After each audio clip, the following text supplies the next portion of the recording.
जी अस्सलाम वालेकुम। आज की वीडियो में हम बात करने जा रहे हैं कि हम कन्फ्लिक्ट को कैसे मैनेज कर सकते हैं हमारे रिलेशनशिप्स में, बिज़नेस में, जॉब की जगह पे जब हम लोगों के साथ कम्युनिकेट करते हैं तो समटाइम कन्फ्लिक्ट्स का सामना हमें करना पड़ता है।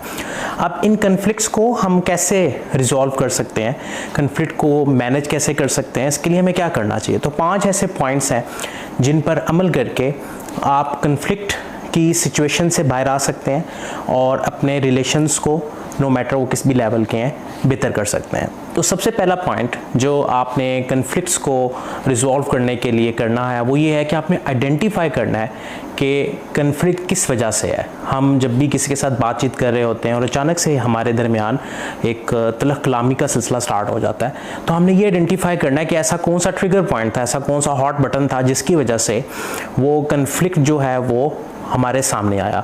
सो कॉन्फ्लिक्ट के उस सोर्स को हमने आइडेंटिफाई करना है, क्योंकि जब आप कॉन्फ्लिक्ट के सोर्स को आइडेंटिफाई कर लेते हैं तो नेक्स्ट टाइम वो कॉन्फ्लिक्ट दोबारा से आपके सामने नहीं आता। अमूमन कॉन्फ्लिक्ट्स की वजह जब हम नहीं जानते तो वही कॉन्फ्लिक्ट्स, उसी तरह की सिचुएशंस, उसी तरह के ट्रिगर्स हमारी ज़िंदगी में बार बार आते हैं और हमारी पर्सनैलिटी को बहुत ज़्यादा मुतासिर करते हैं। और समटाइम लोग हमारे ऊपर लेबल लगा लेते हैं कि ये बनता तो है ही ऐसा, इससे जब भी कोई बात करता है तो ये इसी तरह से कॉन्फ्लिक्ट की सिचुएशन में चला जाता है, तखलामी करना शुरू कर देता है। सो तलख कलामी से बचने के लिए आपने कॉन्फ्लिक्ट के सोर्स को आइडेंटिफाई करना है। दूसरा पॉइंट जो है कॉन्फ्लिक्ट को रिजॉल्व करने के लिए, कॉन्फ्लिक्ट को मैनेज करने के लिए, वो ये है कि आपने ओपन कम्युनिकेशन करनी है। अमूमन कॉन्फ्लिक्ट की मेन रीज़न होती है कि हमारी जो कम्युनिकेशन होती है वो ओपन नहीं होती।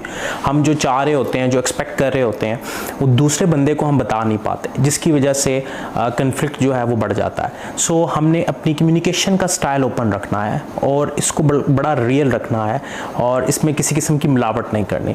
बिकॉज जब कम्युनिकेशन ओपन होती है, एक्सपेक्टेशन क्लियरली डिफाइन कर दी जाती हैं, तो कॉन्फ्लिक्ट्स की सिचुएशन जो है वो नहीं सामने आती, बल्कि आप इजीली उस रिलेशन को लेके चलते हैं, इजीली उस डील को लेके चलते हैं। कन्फ्लिक्ट तब आते हैं जब हम किसी चीज़ को छुपाते हैं, हम ओपन कम्युनिकेशन नहीं करते। सो ओपन कम्युनिकेशन वो पॉइंट है जो आपके कन्फ्लिक्ट्स को रिजॉल्व करने के लिए इस्तेमाल किया जा सकता है। ये दूसरा पॉइंट है कि आप अपनी कम्युनिकेशन जिस भी रिलेशनशिप में है, जिस भी डील में है, जिस भी काम में आप दूसरों के साथ कम्युनिकेट कर रहे हैं, अपनी कम्युनिकेशन को ओपन रखें, उसमें किसी भी किस्म की चीज़ को हाइड ना करें। कन्फ्लिक्ट रेजोल्यूशन में तीसरा पॉइंट जो है, जब आप इस माइंडसेट्स के साथ सोच लेते हैं कि मैंने इस कन्फ्लिक्ट को रिजॉल्व करना है और ये जो सिचुएशन बिगड़ गई है जिसमें रिलेशन डैमेज हो रहा है, तो आपने गिव एंड टेक के रूल को अप्लाई करना है। कुछ ना कुछ आपको देना पड़ेगा कुछ लेने के लिए। यानी अगर आप कन्फ्लिक्ट रेजोल्यूशन चाहते हैं, आप उस रिलेशन को बचाना चाहते हैं, उस रिलेशन को रिपेयर करना चाहते हैं, नो मैटर वो कितना डैमेज हो चुका है, तो आपको कुछ ना कुछ देना पड़ेगा अपने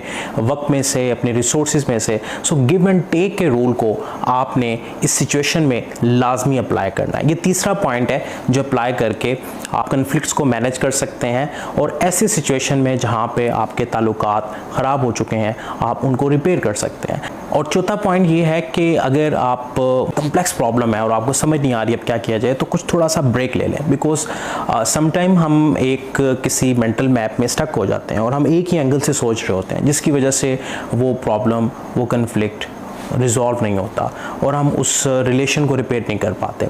सो ऐसी सिचुएशन में आपने ब्रेक लेनी है। वो ब्रेक छोटी सी भी हो सकती है, 1 घंटे की भी हो सकती है, 1 दिन की भी हो सकती है, 1 वीक की भी हो सकती है। बिकॉज सम टाइम किसी रिलेशन को रिपेयर करने के लिए आपको टाइम की ज़रूरत होती है। सो टेक ब्रेक ताकि आप उस कन्फ्लिक्ट को रिजॉल्व कर सकें और अपने रिलेशनशिप को बचा सकें, नो मैटर वो रिलेशन किस लेवल का है। और आखिरी और 5वां पॉइंट है कि अगर आप अपने किसी कन्फ्लिक्ट में बहुत ज़्यादा इन्वॉल्व हो चुके हैं और वो कन्फ्लिक्ट रिजॉल्व नहीं हो रहा, तो फिर आप प्रोफेशनल गाइडेंस भी ले सकते हैं, प्रोफेशनल हेल्प भी ले सकते हैं। बिकॉज सम टाइम हम किसी एक पॉइंट पर स्टक होते हैं, वहाँ पर हमें एक प्रोफेशनल गाइडेंस की ज़रूरत होती है।